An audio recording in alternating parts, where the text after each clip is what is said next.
momento em que a graça, ou a pregação da graça de Deus, ela tem sido resgatada. As pessoas que talvez tenham cuidado próximo da minha conversão, eu converti em 94, e a gente se converteu baseado nessa mensagem da graça de Deus.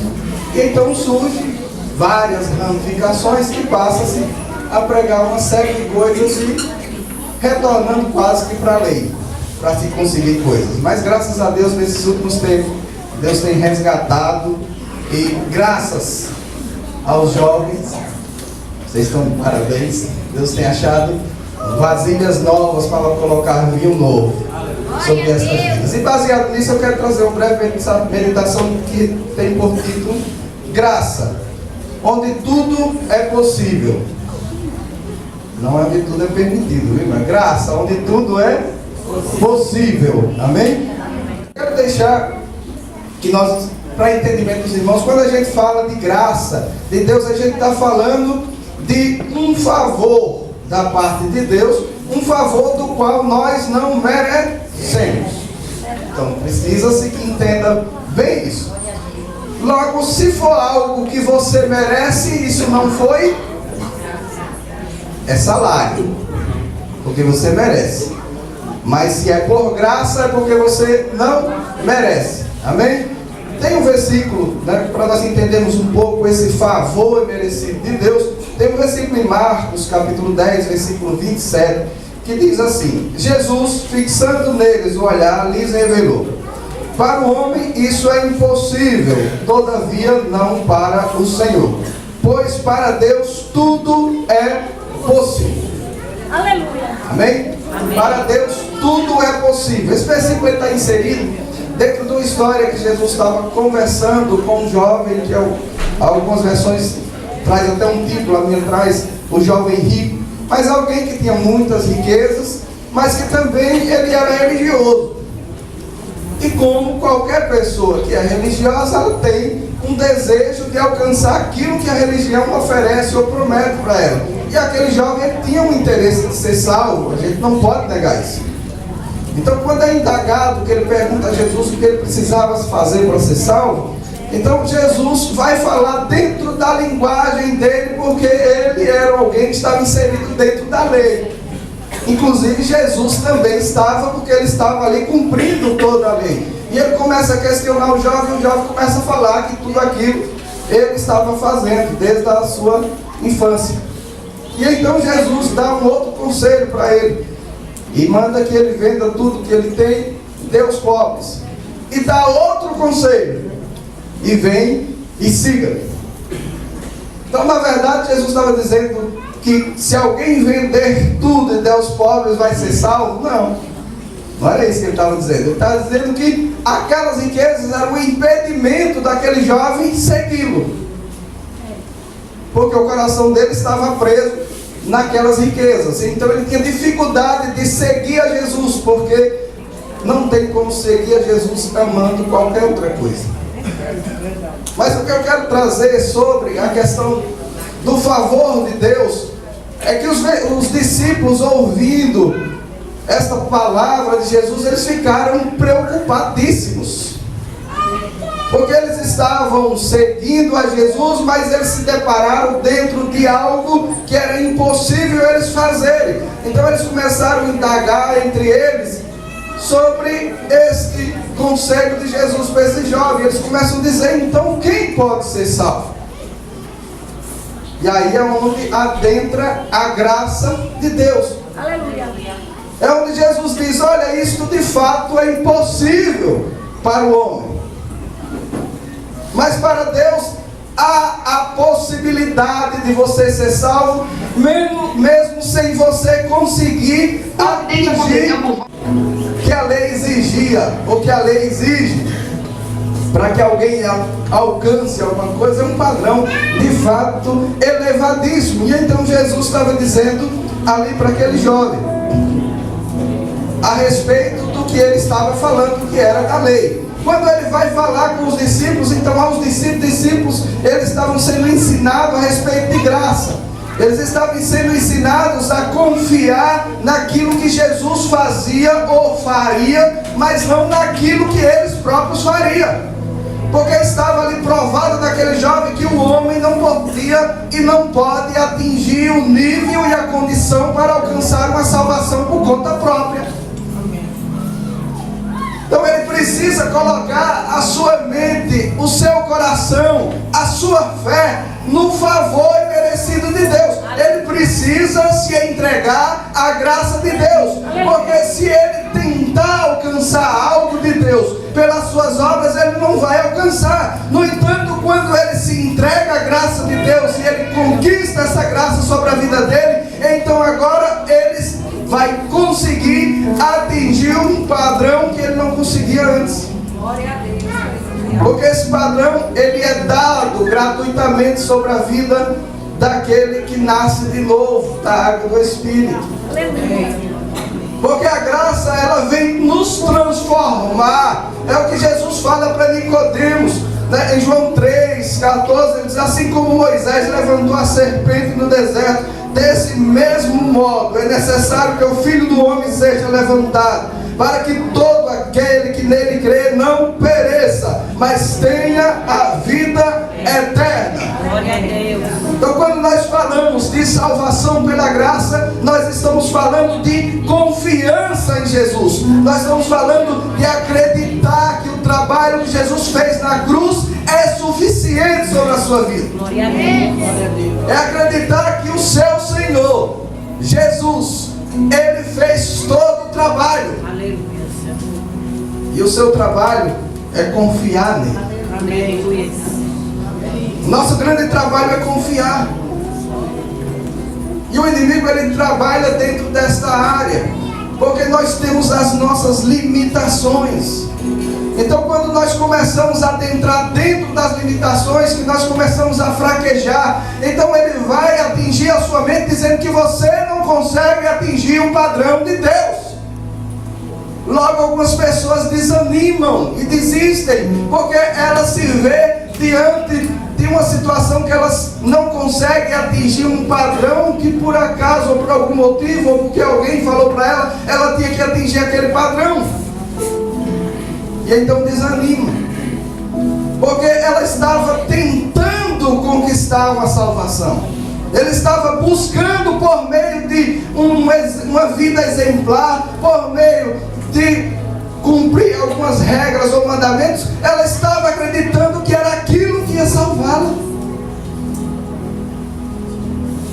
Mas se é desta forma, então aniquila-se e anula o sacrifício de Jesus. No entanto, quando nós somos alcançados por esta graça do Senhor, nós somos transformados, nós nascemos de novo, e nós passamos a desejar novas coisas, porque aqueles que são nascidos do Espírito, eles cogitam, eles desejam pelas coisas do Espírito. Ele passa a desejar, e toda vez que ele faz algo que não é aquilo que o Espírito que habita nele quer, então ele entristece. Mas quando entristecer, não caia na do nosso inimigo, que ele vai dizer: você não está atingindo o padrão. Você vai dizer: o meu Senhor, ele atingiu o padrão que eu preciso, e eu creio que eu serei salvo por causa dele, não por causa das minhas obras, não por causa da minha santidade própria, mas por causa da santidade de Jesus, que eu ganhei na cruz do Calvário e que eu ganhei gratuitamente. Ele usa um termo. Alguém pode me dizer a hora que eu peguei aqui, irmão? Me ajude. Porque daqui a pouco dá 10 minutos, aí o homem se empolga, né? E vai para 3 horas. Amém? Isso não é legal. Pelo menos quando eu estou aí, eu não acho. Né? Então ele usa aqui um termo, falando com Nicodemos, sobre uma serpente que foi levantada no deserto.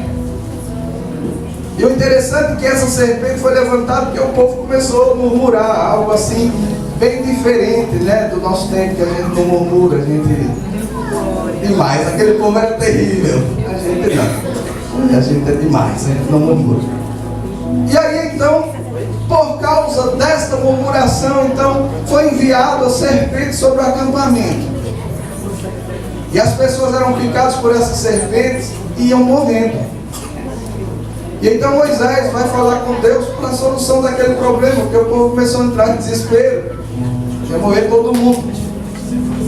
E então Deus dá esse conselho, que ele levantasse uma serpente de bronze, um poste, ou uma haste, como você quiser, um pedaço de pau, né? Para ser mais original. E ele diz algo, ele diz: agora todos que forem picados.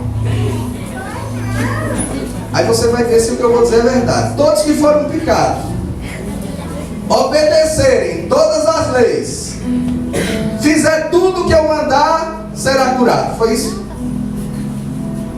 Ele diz: todos que forem picados, mesmo estando falho, mesmo estando errado.